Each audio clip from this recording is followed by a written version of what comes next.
अगर आप लैपटॉप चलाना सीखना चाहते हैं तो ये वीडियो आपके लिए परफेक्ट है। तो ये हमारा पावर बटन है। इस पावर बटन पर प्रेस करते ही लैपटॉप हमारा स्टार्ट हो जाएगा। लैपटॉप स्टार्ट होने में थोड़ा टाइम लगता है। और ये हमारा पुराना लैपटॉप है, इसमें पासवर्ड सेट है। लेकिन अगर आप ब्रांड न्यू लैपटॉप यूज़ कर रहे हैं तो उसमें पासवर्ड नहीं रहता है, वो बाय डिफ़ॉल्ट स्टार्ट करते ही होम स्क्रीन पे चला जाएगा।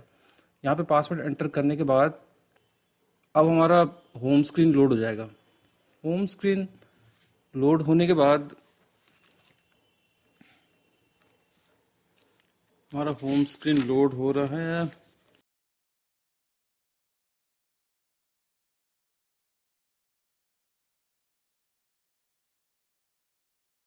हमारा होम स्क्रीन लोड हो गया।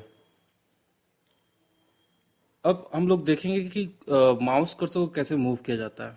तो माउस कर्सर को मूव करने के लिए ये हमारा माउस पैड है, और इस पे डबल क्लिक करने पे कोई भी फाइल ओपन हो जाता है। और एज पे राइट क्लिक करने पे ऑप्शन आ जाएंगे। जो माउस में लेफ्ट राइट क्लिक करने पे जो ऑप्शन आते हैं वो हमारे कर्सर के एज पे भी, और राइट डबल क्लिक करेंगे तो कोई भी फोल्डर ओपन हो जाएगा। जैसे अभी ओपेरा पे क्लिक किया तो ओपेरा ब्राउजर ओपन हो जाएगा। उसी तरह हम लोग माई कंप्यूटर पे क्लिक करेंगे तो माई कंप्यूटर हमारा ओपन हो जाएगा। हम लोग विंडो प्लस ई शॉर्टकट की भी प्रेस करके माई कंप्यूटर ओपन कर सकते हैं।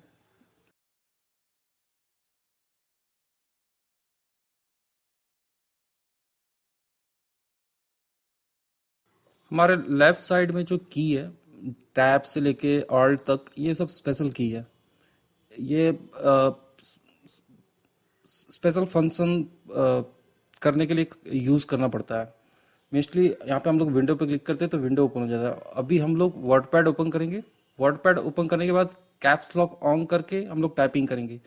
तो कैप्स लॉक जैसे ही ऑन करेंगे वहाँ पे एक लाइट जल जाएगा, और जो भी टाइप करेंगे वो हमारा कैपिटल लेटर में टाइप होगा। तो जैसे यहाँ पे टाइप किया दिस इज क्लास, तो जब कैप्स लॉक ऑन था तो दिस कैपिटल में टाइप हुआ। जैसे ही कैप्स लॉक ऑफ हो गया उसके बाद जो टाइपिंग था वो स्मॉल लेटर में हुआ।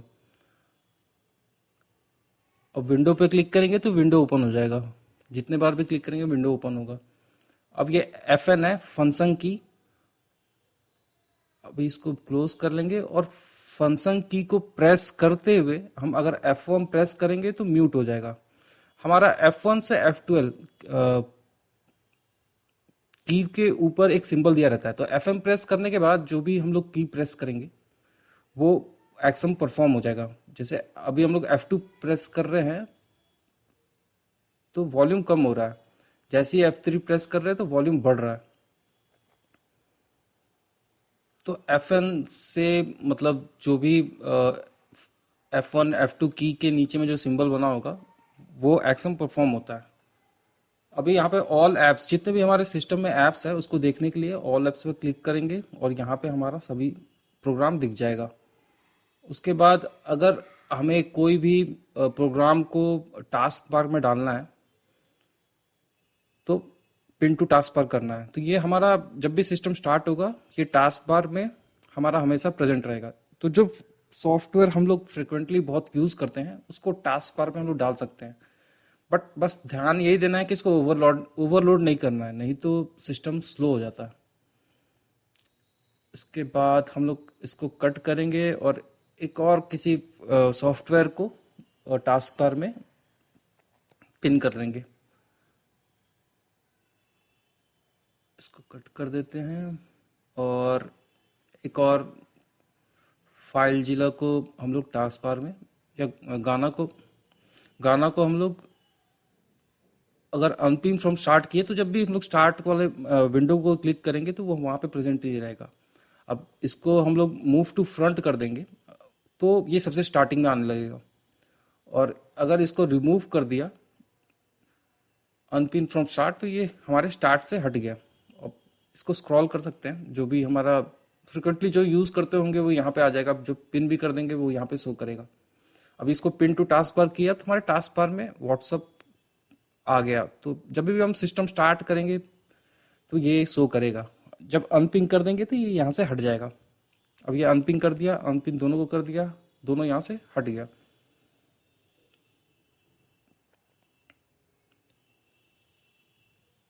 इसके बाद हम लोग एक फोल्डर क्रिएट करेंगे।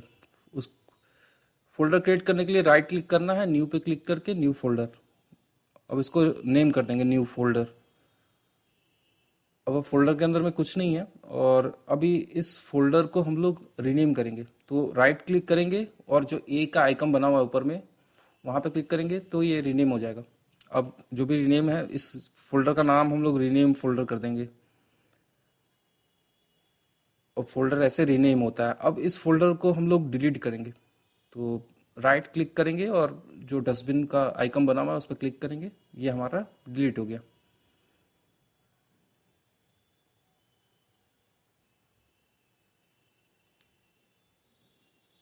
अच्छा, अब हम लोग सर्च करेंगे। जो भी प्रोग्राम हमारे सिस्टम में इंस्टॉल है वो यहाँ पे हम लोग सर्च करेंगे, तो वहाँ यहाँ पे लेफ्ट साइड में शो करने लगेगा। जैसे एडोबी किया तो बेस्ट मैच देगा, फिर एडोबी नाम से जितने भी ऐप होंगे वो सब आ जाएंगे, और लास्ट में सर्च वाला दिखाएगा, और ये सर्च बिंग से रिलेटेड रहता है। अब ये फाइल जिला है। इसी तरह कोई भी प्रोग्राम सर्च करेंगे तो बेस्ट मैच दिखाएगा, उसके बाद जो और सारे ऑप्शन हमारे सिस्टम में हैं उसको दिखाएगा, और नीचे में वेब को दिखाएगा। वेब पे क्लिक किया तो सीधे आप बिंग पे चले जाएंगे। अब हमारे सिस्टम में जितने भी इंस्टॉल्ड ऐप है, अगर उसको चेक करना है तो यहाँ पे आना है, सेटिंग के थ्रू ऐप्स में जाना है, और फिर यहाँ पे जितने भी ऐप होंगे सब यहाँ पे शो करेगा। तो अगर कभी चेक करना है या अनइंस्टॉल करना है किसी ऐप को तो यहाँ से भी कर सकते हैं हम लोग, कंट्रोल पैनल से भी कर सकते हैं। कि हमारा जस्ट लाइक मोबाइल हो गया, कि मोबाइल में जितने सारे ऐप हैं वो सेटिंग में जाके ऐप में हम लोग चेक कर लेते हैं। तो कहीं ना कहीं विंडोज़ भी मोबाइल की तरह बनाया जा रहा है ताकि लोग इजीली यूज़ कर सकें। ये हमारा सिक्योरिटी सेक्शन है। अगर सिक्योरिटी सेक्शन में कुछ करना है तो यहाँ पे हम लोग कर सकते हैं। ये हमारा होम सेक्शन है।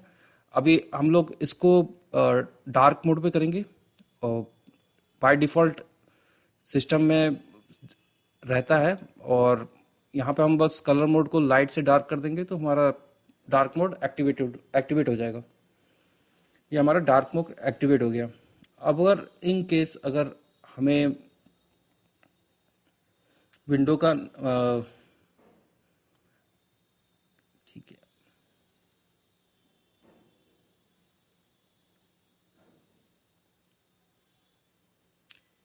अब हम लोग ट्रे देखेंगे। अगर हमको किसी वाईफाई से कनेक्ट करना है तो वाईफाई ऑन रहना चाहिए। उसके बाद यहाँ पे हम लोग कनेक्ट बटन पे क्लिक करेंगे तो कनेक्ट हो जाएगा। मेरा पासवर्ड यहाँ पे पहले से एंटर किया हुआ है। अगर आप पहले बार कनेक्ट कर रहे हैं तो आपको पासवर्ड भी एंटर करना पड़ेगा। ये भी केस हो सकता है कि आपके पास वाईफाई कनेक्शन ना हो, तो हम लोग मोबाइल का हॉटस्पॉट ऑन करके भी वाईफाई को कनेक्ट कर सकते हैं। तो अभी जस्ट मैं मोबाइल का हॉटस्पॉट ऑन किया है, और थोड़ी देर में यहाँ पे ये डिस्कवर हो जाएगा मोबाइल, और ये हमारा फ़ोन डिस्कवर हो गया। अब हम लोग फ़ोन के थ्रू भी मतलब लैपटॉप में इंटरनेट यूज़ कर सकते हैं। हॉटस्पॉट ऑन करके मोबाइल को कनेक्ट करके, मोबाइल का नेट कनेक्ट करके हम लोग यूज़ कर सकते हैं। उसके बाद हम लोग अब देखेंगे कि इंटरनेट को एक्सेस कैसे करना है। तो गूगल क्रोम के थ्रू हम लोग इंटरनेट एक्सेस कर सकते हैं, और by default Google Chrome system में एग्जिस्ट नहीं करता है। उसको इंटरनेट से डाउनलोड करके इंस्टॉल कर लीजिए। उसके बाद आप गूगल क्रोम को यूज़ कर सकते हैं। तो गूगल क्रोम यूज़ करने के लिए यहाँ पे जो हमारा सर्च बार बना हुआ है वहाँ पे हम लोग टाइप कुछ जो भी सर्च करेंगे वो यहाँ पे रिजल्ट शो करने लगेगा। तो हम लोग आईपीएल के बारे में सर्च करेंगे। आईपीएल के बारे में देखते हैं कि आज आईपीएल में किसका मैच है। तो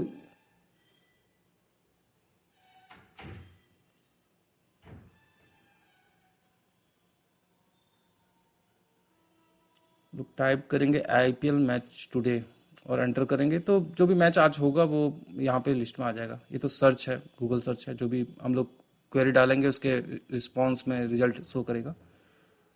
और आईपीएल पॉइंट्स टेबल भी देख लेते हैं। चेन्नई टॉप पे चल रहा है, उसके बाद केकेआर, और अगर ब्राउज़र को एक विंडो से दूसरे विंडो जाना है तो ऊपर में क्लिक करना है, और हमेशा क्रोम को में लॉगिन कर लेना चाहिए ताकि हमारा हिस्ट्री इसमें एग्जिस्ट करे, ताकि अगर लास्ट टाइम अगर हम लोग कुछ सर्च किए थे वो देखना है तो वो लॉगिन करने के बाद ही होगा, बिना लॉगिन किए नहीं हो सकता। तो लॉगिन कर लेना चाहिए, वो बेस्ट रहता है। अगर आपका पर्सनल सिस्टम है तो सबसे बेस्ट रहता है कि लॉगिन कर लीजिए।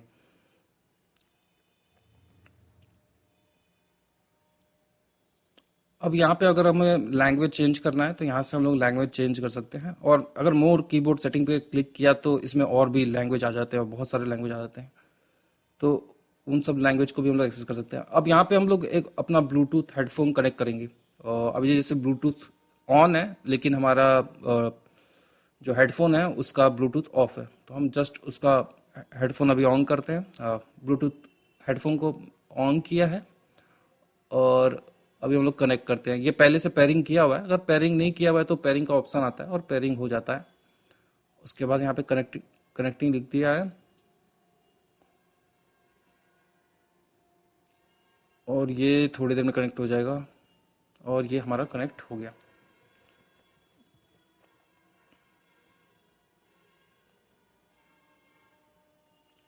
अब हम लोग टास्क बार सेटिंग ओपन कर सकते हैं, और ये एक्चुअली ये सिस्टम पूरा मॉडिफाई किया हुआ है। अब जैसे यहाँ पे सर्च आइकन एंड लेबल आता था, उसको मैंने बंद कर दिया क्योंकि मेरे को सर्च उतना सही नहीं लगता। लेकिन अगर आपको ऑन रखना है तो यहाँ से ऑप्शन आप इनेबल करेंगे तो आपके सिस्टम में जो भी फाइल सर्च करना है आप यहाँ से भी सर्च कर सकते हैं।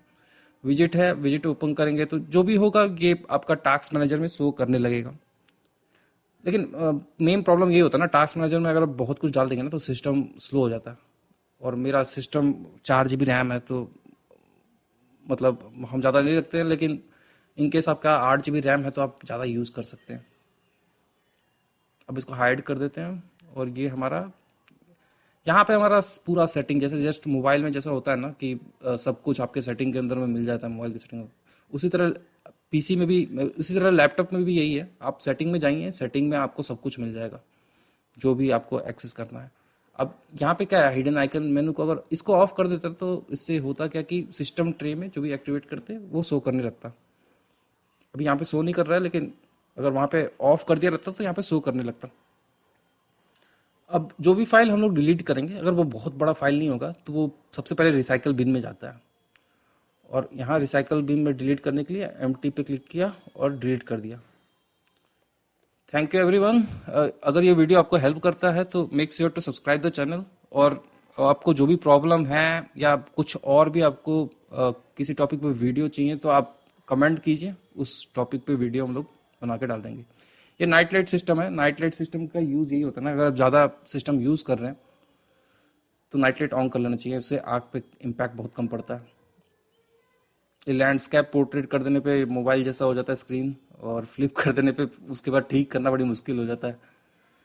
तो ये ब्राइटनेस है, स्क्रीन पे तो नहीं दिख रहा, लेकिन अब एक्चुअली जब अपने सिस्टम में करेंगे तो ब्राइटनेस आपको कम ज़्यादा दिखेगा। और नाइट लाइट ऑन करना मतलब अगर ज़्यादा सिस्टम यूज़ कर रहे हैं तो ऑन कर लेना चाहिए, आँख सेफ रहता है। अगर लैपटॉप को रीनेम करना है तो रीनेम पे क्लिक कीजिए, यहाँ पे जो भी नाम देंगे उस लैपटॉप का नाम वही हो जाएगा। तो मेरा नाम दिया हुआ है, अगर आपको करना है तो आप अपने लैपटॉप का नाम चेंज कर सकते हैं। Thank you.